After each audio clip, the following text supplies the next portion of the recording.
त्यांनी पार्थ पवारांना बोलताना म्हणजे त्यांच्यावरती जबाबदारी ढकलण्याचाही प्रयत्न केलाय असंही त्यांनी सांगितलं. Matter is sub judice. त्याच्यामुळे कोर्ट काय देतं त्याच्यावर आपण कसं बोलणार ना. या देशामध्ये कोर्टाचे जे निर्णय असतात ते आपल्याला मान्य करायचे असतात. त्याच्यामुळे त्याचे काही ऑब्झर्वेशन्स असतील. पण मला असं वाटतं तो अहवाल आणि कोर्टाची फायनल ऑर्डर इजतोवर कुठल्याही सबज्युडिस मॅटरवर बोलणं हे योग्य नाही असं मला वाटतं. एक प्रश्न असा आहे की अजित पवारांच्या मृत्यूनंतर लगेच अल्पसंख्याक विभागाने काही तासात 75 प्रमाणपत्र शैक्षणिक संस्थांना जारी केली आणि याविषयीची माहिती बाहेर आल्यानंतर आता चौकशीचे आदेश दिले गेलेत. पण चौकशी कोणाची होणार, कोण करणार हे अजूनपर्यंत स्पष्ट नाहीये. प्रमाणपत्रांवर उपसचिव मिलिंद सोनाळे महत्वाची गोष्ट म्हणजे 3 दिवसांचा शासकीय दुखवटा होता काही त्या काळात. नाही, तुमच्याच चॅनलवर मी पाहिलं की माननीय मुख्यमंत्र्यांनी त्याला स्टे दिलेला असं आजच्या सकाळच्या वर्तमानपत्रातही आलेलं आहे आणि तुमच्या चॅनलनी दाखवलेलं आहे की मुख्यमंत्र्यांनी त्याच्यावर स्टे दिलेला आहे. आणि तुमच्या या तत्परतेमुळे म्हणजे खरं मीडियाचे आभार मानले पाहिजेत की मीडियाने हे उघड केलं हा सगळा घोटाळा आणि त्याच्यावर आता इन्क्वायरी लागते. त्याच्यामुळे मला असं वाटतं माननीय मुख्यमंत्र्यांनी ह्याच्यावर एक स्टेटमेंट केलं पाहिजे की नक्की काय झालं आणि ह्याची पूर्णपणे एक पारदर्शकपणे इन्क्वायरी झाली पाहिजे की हे झालंच कसं आणि जे कोणी दोषी असतील याच्या मागे त्यांना शिक्षा झाली पाहिजे अशी मी मागणी महाराष्ट्राच्या माननीय मुख्यमंत्र्यांकडे करते. सरकारमध्ये प्रशासनावरती एक मान असणं गरजेचं आहे, प्रशासनावरती वचक असणं गरजेचं आहे. कुठेतरी सरकारचा वचक कमी झाला. एकीकडे राजकीय दुखवटा सुरू आहे, राज्याचा एक मोठा नेता गेला आणि त्याचमध्ये ही मलिदा खाण्याची मनोवृत्ती अधिकाऱ्यांमध्ये वाढताना दिसते. हे खूप दुर्दैवी घटना आणि महाराष्ट्राचं प्रशासन म्हणजे पोलीस यंत्रणा असेल किंवा प्रशासन हे देशामध्ये अतिशय उत्तम राहिलेलं आहे. त्यामुळे हा जो नवीन ट्रेंड येतोय हा चिंताजनक आहे. कारण का ह्याच्यात बदनामी होते महाराष्ट्राची. म्हणजे दिल्लीत आता मी आली आहे, मला अनेक प्रश्न जे महाराष्ट्राबद्दल विचारले त्यातला हा एक महत्त्वाचा प्रश्न. कारण का आजकाल मीडिया एवढा अलर्ट झाला आहे, सगळ्या भाषांमध्ये बातम्या लगेच पोचतात चॅनल्सद्वारे, सोशल मीडियाचे प्लॅटफॉर्म्सद्वारे.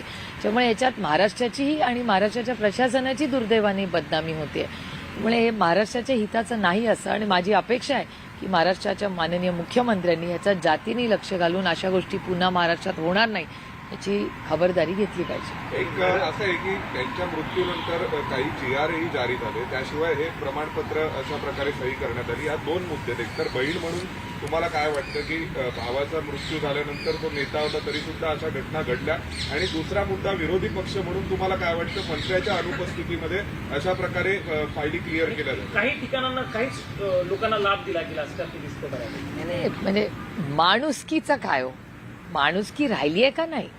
आणि त्या मंत्रालयामध्ये दुखवटा असताना एवढं मोठं म्हणजे होतेच कशी ही घटना ज्याची पारदर्शकपणे इन्क्वायरी झाली पाहिजे. आणि ज्या लोकांनी ही आहे केलेली आहे गोष्ट ह्याची त्यांच्यावर स्ट्रॉंग ॲक्शन माननीय मुख्यमंत्र्यांनी घेतली पाहिजे आणि ती टाईम बाउंड मॅनरमध्ये झाली पाहिजे.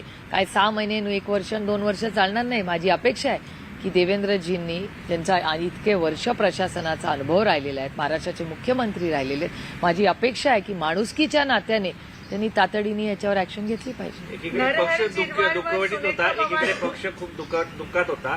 त्याच काळात अजितदादा यांच्या पक्षाचा एक मंत्री त्याचा PA जे आहे लाच घेताना सापडतो, तेही मंत्रालयाच्या दुसऱ्या मजल्यावरती.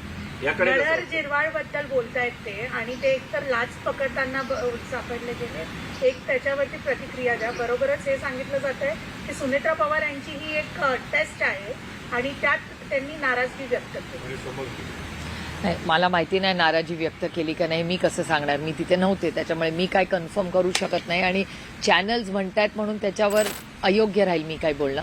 पण एक गोष्ट दुर्दैवी आहे आणि माझ्यासाठी धक्कादायकच आहे की एखाद्या सिटीत पक्षाचा विषय नाही आहे. एक बघा पक्ष असतो, पण जेव्हा मंत्रालय असतं तेव्हा मुख्यमंत्री त्याचे अध्यक्ष असतात त्या पूर्णपणे त्या वास्तूचे, आणि मंत्री हा मंत्री असतो. मग नुसतं त्याला कॅटेगराईज तुम्ही पक्षात नाही करू शकत. पण ज्या पद्धतीने सगळी घटना झाली हे माझ्यासाठी धक्कादायक होतं. ACB कुणाला रिपोर्ट करतं?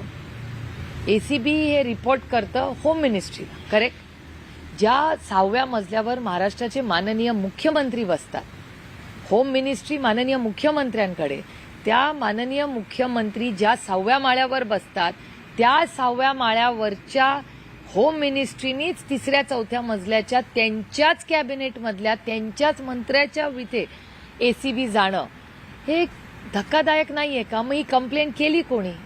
माननीय मुख्यमंत्र्यांनी उत्तर दिलं पाहिजे याचं की जर तिथे कोणीतरी टिप ऑफ दिला ना, मग हा टिप ऑफ कोणी दिला? स्वतःच्याच मंत्र्याला, स्वतःच्या मंत्रालय, ज्या मंत्रालयाच्या बिल्डिंगचे अध्यक्ष राज्याचे तुम्ही आहात, डिपार्टमेंट तुमचं आहे, तुम्हीच स्वतःच्या मंत्र्यावर रेड करता. मग ह्यांना टिप ऑफ म्हणजे इट्स म्हणजे इंग्रजीमध्ये अंडर हिज नोज. माननीय मुख्यमंत्र्यांच्या डोळ्यासमोर त्या वास्तूमध्ये, ज्या वास्तूमध्ये तुम्ही बसता त्याच वास्तूमध्ये तुमच्या स्वतःच्याच मंत्र्याच्या विरोधात त्याचंच ऑफिस तुम्ही सील करता. Just shocking. कोल्ड वॉर आहे म्हणायचं सरकारमध्ये. ते ना मला माहिती नाही, मला हे विश्वासच बसू शकत नाहीये. म्हणजे आपल्याच घरामध्ये आपण आपल्याच माणसावर रेड करणं. मग हा टिप ऑफ कोणी दिला आणि हे खरं आहे नाही खरं आहे ह्याची उत्तरं माझ्याकडे नाहीये. नवनवीन घडामोडी पाहण्यासाठी स्टार महाराष्ट्र न्यूजला सबस्क्राईब करा आणि ताज्या बातम्यांचे अपडेट मिळवण्यासाठी बेल आयकॉनला प्रेस करा आणि परिपूर्ण बातमीबरोबर रहा, इतरांपेक्षा एक पाऊल पुढे.